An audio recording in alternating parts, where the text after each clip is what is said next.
رسول اللہ صلی اللہ علیہ وآلہ وسلم نے ایک قصہ صحابہ سے شیئر کیا، اور یہ صحیح مسلم کی 2984 نمبر روایت ہے۔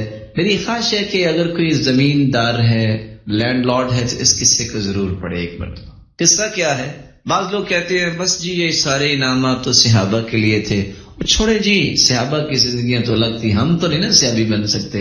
اس پہ تو کوئی شک نہیں کہ آپ صحابی نہیں بن سکتے، لیکن آپ صحابہ کے نقش قدم پہ ضرور چل سکتے ہیں۔ لیکن وہ اللہ جو صحابہ کرام کو یہ سارے انعامات دینے والے تھے، وہ حی اللہ یموت ہے، وہ بھی زندہ ہے۔ اور قصہ کیا ہے؟ بینما رجل یمشی بفلات من الارض، ایک آدمی چٹیل میدان میں چل رہا تھا، فسمع صوتا فی سحابہ، اچانک سے بادل سے آواز آئی، اسق حدیقۃ فلان، فلان کے باغ کو سیراب کر دو۔ اس نے دائیں دیکھا، اس نے بائیں دیکھا، بندہ کو نظر ہی نہیں آیا، بادل سے آواز آئی، ادھر آواز آئی، ادھر کیا ہوا؟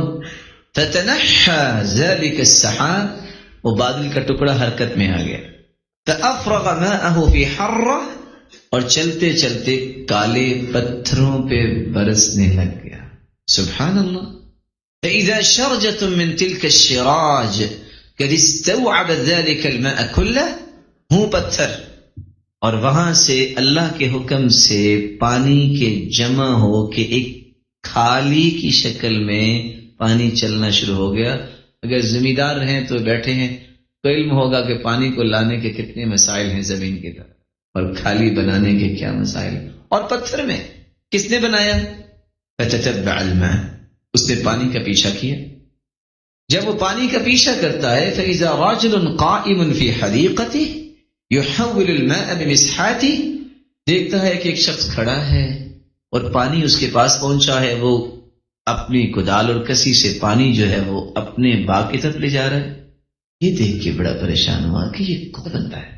بادلوں سے آواز آئی، بادل حرکت میں آیا، بارش برسی، خود بخود پانی جمع ہوا اور پتھروں میں کھالی بنی، اور پانی اس کے باغ تک آ گیا اور آگے نہیں گیا، اور یہ باغ میں لے جا رہا ہے۔ پوچھتا ہے یا عبداللہ ما اسمک، کیا نام ہے تیرا؟ وہ پوچھتا ہے لم تسألونی عن اسمی، آپ میرا نام کیوں پوچھ رہے ہیں؟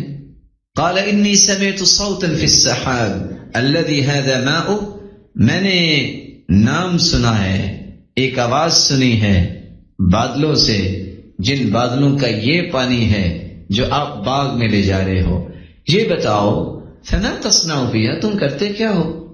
اس نے کہا اما اذا قلت هذا، اگر تم نے پوچھ لیا ہے تو سنیے، فانی انظر الى ما يخرج منها، جب بھی باغ کا پھل ملتا ہے، فاتصدق بثلثی، میں اس کے 3 حصے کرتا ہوں، سب سے پہلے تیسرا حصہ اللہ کی راہ میں صدقہ کرتا ہوں، آکل وعیالی ثلثا، اور ایک حصہ اپنے بچوں اور بیوی کے لیے لے جاتا ہوں، اور اپنے اہل و عیال کے لیے، وارد فیہا ثلثا، اور ایک حصہ میں اس باغ کو بہتر بنانے کے لیے خرچ کرتا ہوں۔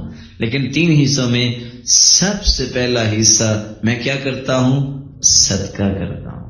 آپ کا کیا خیال ہے؟ اگر صحیح مسلم کی روایت جس کو امت نے کہا ہے کہ یہ صحیح ہے، اگر آج ہم میں سے بھی کوئی اتنا یقین کر لے تو یہ بادل اس طرح بارشیں برسا سکتے ہیں کہ نہیں؟